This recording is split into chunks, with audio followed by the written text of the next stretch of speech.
Έχουμε μαζί μας τον κύριο Κουδουνίδη. Coach, ένα παιχνίδι ντέρμπι κορυφής πάντα είναι δύσκολο και απαιτητικό.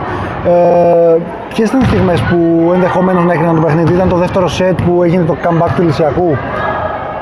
Θα έλεγα από το πρώτο σετ ξέραμε ότι ο Ηλυσιακός ήταν πληγωμένος, έπαιζε στο γήπεδό του, ήθελε να συνεχίσει την πορεία του μετά τη νίκη στη Πρέβεζα που ήταν σπουδαία νίκη.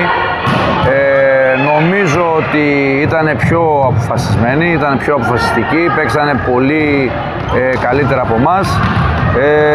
Νομίζω και το πρώτο σετ θα μπορούσε να έχει διαφορετική κατάληξη γιατί ξεκινήσαμε καλά.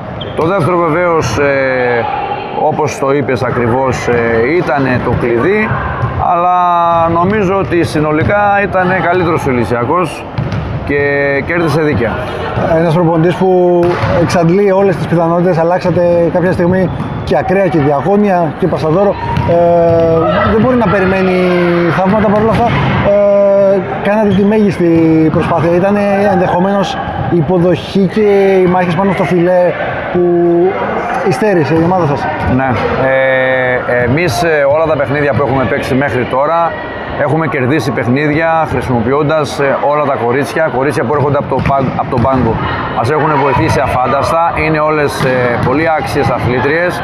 Τις εμπιστεύομαι απόλυτα για να μπουν μέσα και να αλλάξουν την εικόνα του παιχνιδιού.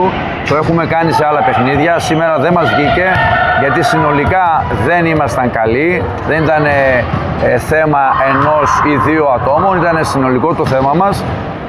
Νομίζω ότι στην επίθεση, στην τροφοδοσία, πάσα και επίθεση, εκεί ήταν το αδύνατο μας σημείο.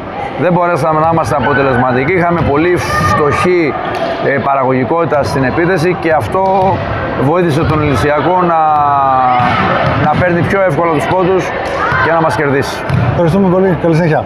Να είστε καλά.